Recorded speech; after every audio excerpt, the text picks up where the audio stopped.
My coworker claimed she deserved my promotion because she was a single mom. I've been here 6 years longer than you, and I have 3 kids to feed. Patricia slammed her hand on my desk so hard my coffee mug jumped. That promotion should be mine, and you know it. I looked up from the presentation I'd spent 8 months perfecting, the one that had secured me the senior analyst position Patricia wanted. She stood there in her expensive designer suit, the one she bought last week while complaining about not affording her kids' soccer uniforms. Patricia, I earned this promotion. The board chose based on merit. Merit? She laughed bitterly. You mean because you can stay late since you don't have real responsibilities? Some of us have actual families, Nora. Some of us deserve more because we need more. This wasn't new. Patricia had played the single mother card since I started at the company. She justified it by saying she needed the recognition more because providers should come first. That project situation still burned. I created an entirely new inventory system that saved the company $2 million annually. But here's what nobody knew about Patricia's situation. Her ex-husband paid $8,000 monthly in child support. Her parents, who lived next door, watched her kids daily. She owned her house outright from the divorce settlement. I knew because she bragged about it after 3 martinis loosened her tongue. Meanwhile, I was supporting my disabled younger brother, paying for his medical treatments, his specialized care, his education, living in a studio apartment and driving a 15-year-old Toyota because every spare penny went to keeping him stable. But I never mentioned it at work.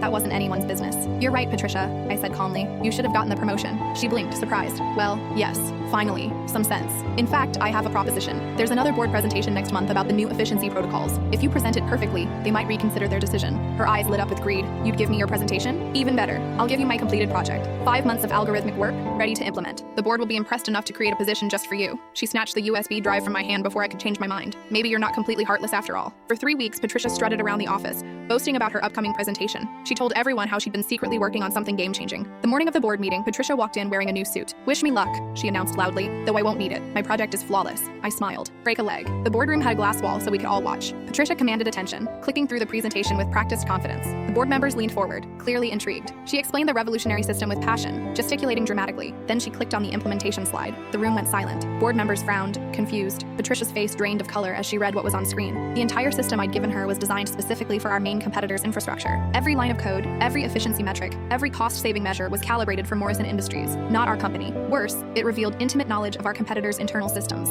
Patricia stammered, clicked frantically through slides, each one more damning than the last. The CEO's face turned purple. The legal officer was already on his phone. Patricia tried to explain, but what could she say? That she'd stolen work she didn't understand? That she'd never actually reviewed the thousands of lines of code she claimed to have written? Security escorted her out 20 minutes later. Box of belongings in hand, she stopped at my desk. You knew, she whispered. I knew you'd never actually check the work. Too busy shopping for your victory outfit, right? This is illegal. I'll sue you for sabotage. I pulled up an email on my screen. You mean this email where you explicitly state you're taking full credit and sole responsibility for the project you're presenting? The one where you waive any collaborative claims? She'd sent it 3 weeks ago, ensuring I couldn't share credit for her triumph. My children. We'll be fine with that $8,000 monthly support and their grandparents' help. My brother, on the other hand, really needed the healthcare benefits that came with my promotion. Benefits you tried to steal because you felt entitled to them. Patricia left without another word. The company promoted me again 2 months later, this time to head of department. My brother got into the specialized treatment program he needed. That's worth more than any designer suit or corner office.